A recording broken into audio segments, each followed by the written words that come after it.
ينضم إلينا مجددا وليد، أرحب بك. المزيد بشأن الموقف إذن الإسرائيلي وآخر التصريحات. آخر التصريحات هي كما جاءت بداية، جاءت على لسان الناطق باسم الجيش الإسرائيلي الذي وصف الأنباء عن اختطاف هذه السفينة بأنها خطيرة جدا بمستوى عال، ثم جاء بيان رئاسة الوزراء الإسرائيلي ليفسر هذا الموقف بالقول بأنه تم اختطاف هذه السفينة من قبل ميليشيا حوثية بتوجيهات إيرانية، وأن هذا عمل إرهابي إيراني يشكل قفزة أو نقلة نوعية في العدوانية الإيرانية ضد مواطني العالم الحر ولها تداعياتها الدولية بما يتعلق بممرات الملاحة الدولية. واضح بأن إسرائيل ذهبت مباشرة إلى تدويلها لخدمة لمصالحها. في التفاصيل الجديدة عن هذه السفينة التي تدعى جالاكسي ليدر، وبأنها هي سفينة مملوكة بريطانية لكنها مؤجرة لشركة يابانية تعمل في نقل السيارات من الشرق إلى منطقة أوروبا،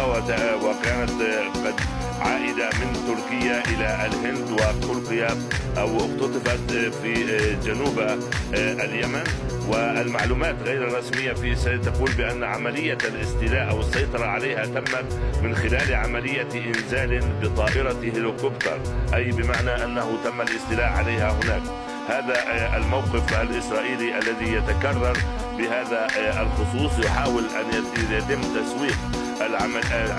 القضية كلها على أنها مسألة دولية، ويشير إلى أن طاقم السفينة هو دولي من الأوكرانيين والبلغار والفلبينيين والمكسيكيين، في محاولة للتأكيد بأن ليس على متنها أي إسرائيلي وأنها ليست إسرائيلية، وإنما هناك رجل أعمال إسرائيلي شريك في الشركة التي قامت باستئجارها للقيام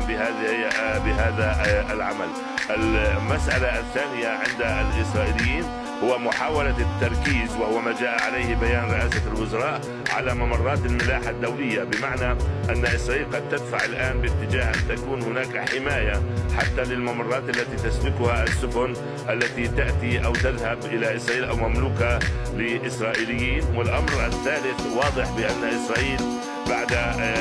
تحاول أن تظهر خلال حربها على غزة بأن حماس والحوثيين وإيران كلهم في خط المواجهة معها في هذه الحرب التي يجب أن يساندها العالم فيها. ويبدو أن توجهها من خلال بياناتها هدفه الأساسي محاولة إعطاء زخم إضافي لما تسميه بهامش الحرية الذي توفره لها الشرعية الدولية، بمعنى الموقف الأمريكي لمواصلة حربها في غزة. لكن واضح من خلال وصف ما جرى بأنه نقلة نوعية أو قفزة نوعية، بأنها ستنظر إلى ذلك بأن يجب أن يكون هناك مجهود دولي لمواجهة عملية اختطاف